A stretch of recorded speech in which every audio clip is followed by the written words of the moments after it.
Olá, tudo bem? Hoje o que vamos falar aqui é como é que a gente constrói a nossa própria função no R. Então, até o momento a gente só usou funções feitas por terceiros, né? Já no pacote base ou de outros pacotes que a gente baixa, mas a gente também pode criar as nossas próprias funções. E isso dá maior liberdade para fazer o que a gente quiser na linguagem R. Na verdade, em qualquer linguagem. Uma função, uma definição de função bem de livro mesmo, né? Uma função é uma sequência de instruções que fazem uma tarefa específica, empacotada como uma unidade. Em outras linguagens de programação, uma função ela também pode ser chamada de um procedimento, de uma rotina, subrotina ou subprograma, ou até mesmo de um método, tá? Só para quem estiver procurando aí os sinônimos. E uma função dentro do R nada mais é do que uma classe também.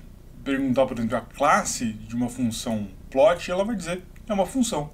As funções para o R nada mais são do que uma outra classe de objetos, que tem seus atributos e os seus métodos daquela classe. Como é que a gente pode criar uma função em R? Basicamente, da mesma maneira que a gente cria qualquer outro objeto. Tá? Eu tenho uma função function para criar uma função. A diferença é que aqui, entre parênteses, eu vou colocar quais são os argumentos que eu quero colocar naquela função, que aquela função vai utilizar. Em seguida, entre chaves, eu vou colocar quais são as instruções daquela função, ou seja, exatamente o que ela vai fazer, e eu vou atribuir isso para um nome, que vai ser o nome da função que eu vou usar depois. Um dado importante, que algumas funções, ou a maioria delas, eu posso ter um retorno, um return, que é o que eu quero pegar de volta nessa função. Então, vamos aqui para um exemplo.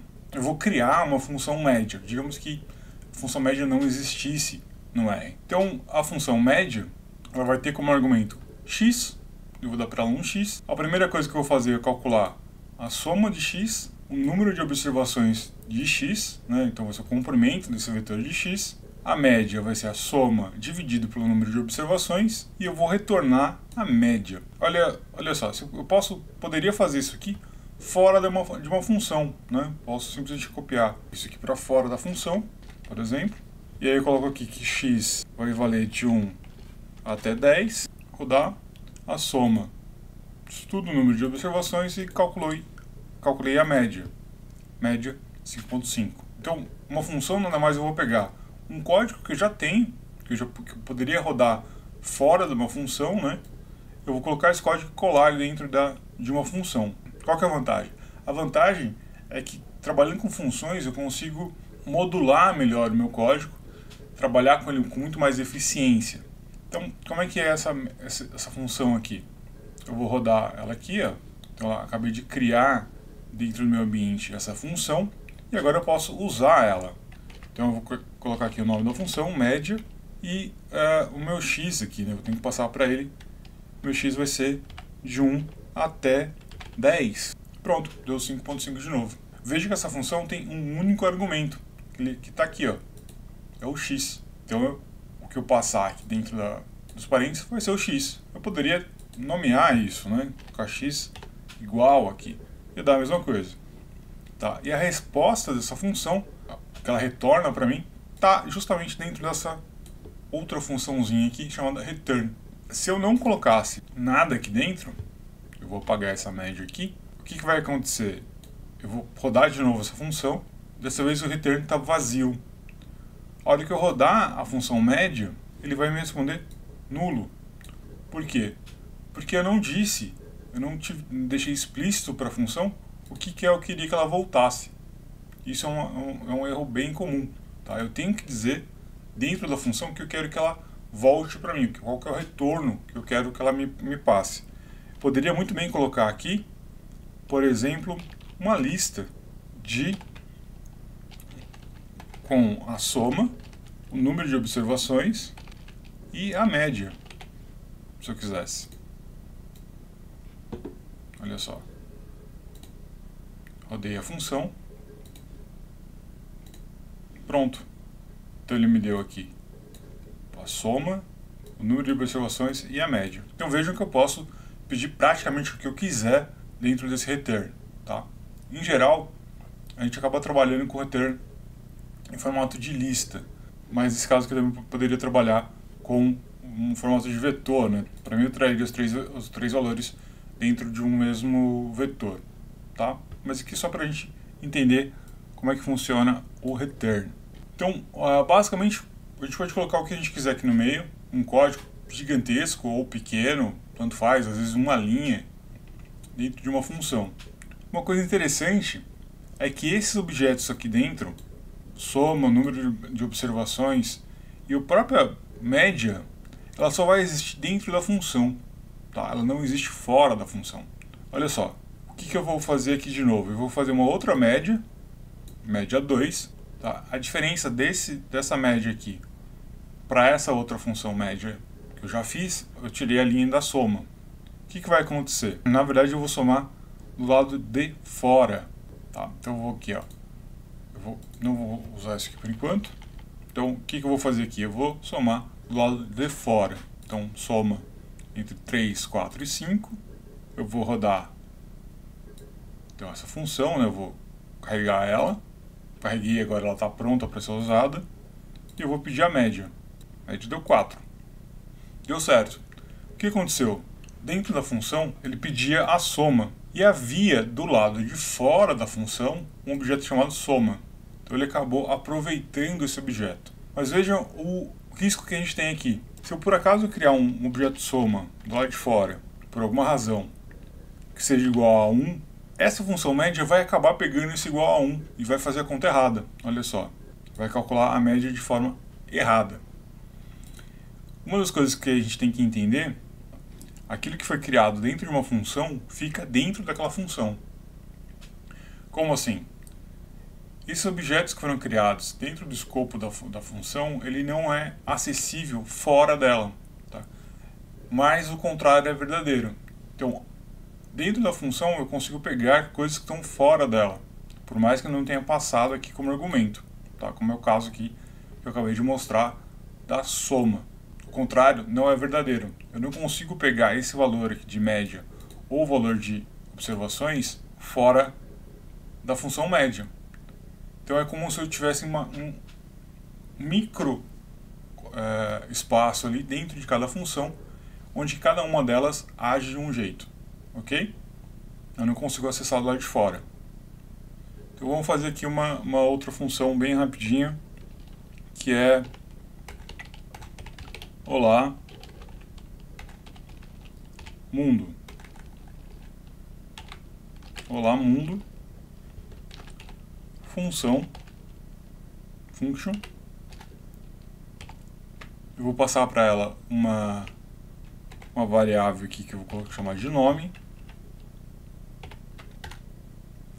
e eu vou colocar então aqui mensagem, vai ser paste, né, que a gente já viu, paste, olá, e o nome, e aí ele vai retornar para mim essa mensagem. Então, o que essa função vai fazer? Ela vai pegar a string que eu passar aqui chamando nome, vai colar com olá e vai me devolver os dois juntos. Olha só. Então, função olá mundo. Vamos colocar aqui Carlos. Na hora que eu rodar, pronto, ela me trouxe olá mundo, olá Carlos. Mas esse objeto aqui chamado mensagem, ele não está disponível para mim fora da função. Tá? É isso que a gente tem que prestar atenção com o escopo da função. Tudo que eu fizer dentro da função vai ficar dentro da função, a não ser que eu coloque dentro do return. Aquilo que é criado dentro da função e não é colocado dentro do return, dentro do retorno, né, ele, depois que a função termina, ele é abandonado, ele é simplesmente esquecido lá dentro da função. Ele simplesmente não existe dentro da área de trabalho, tá? Ele é só dentro daquela função. Então tem que tomar muito cuidado, porque se eu quiser usar aquele objeto fora da função, eu tenho que colocar ele como retorno. Uma dica que tem que tomar cuidado para usar. Eu posso colocar a super atribuição aqui. O que é a super atribuição? Eu vou colocar 2 sinais de menor. Essa super atribuição aqui, ela sim vai criar esse objeto fora do escopo dessa função. Olha só, se eu rodar aqui e agora rodar a função, né, chamar ela, eu crio então esse objeto mensagem fora da função. Olha aqui. A gente pode até olhar aqui, ó, existe o valor mensagem fora da função. Mais um exemplo, eu vou colocar aqui vou fazer com outro objeto, tá? Por exemplo, vou colocar aqui o objeto temp e vou dar para ele o valor de objeto, tá? Ou seja, uma frase qualquer. A hora que eu rodar isso aqui, o temp não está do lado de fora, eu perdi ele. Tá? Ele só existe dentro da função, foi atribuído dentro da função, mas eu perdi ele fora da função.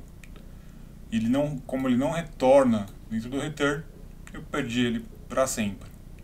Agora, se eu usar a super atribuição, ele passa a existir do lado de fora também.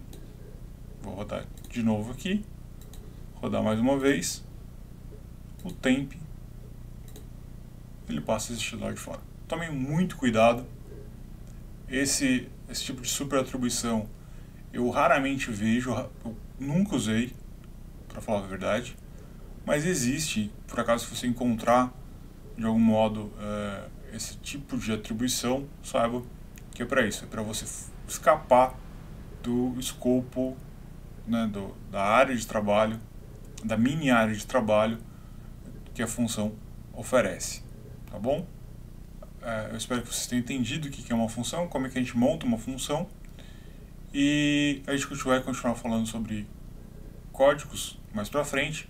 Não fique com as dúvidas com vocês, compartilhe lá comigo pelo canal que a gente já tem, e fiquem bem, muito obrigado e até mais, tchau, tchau.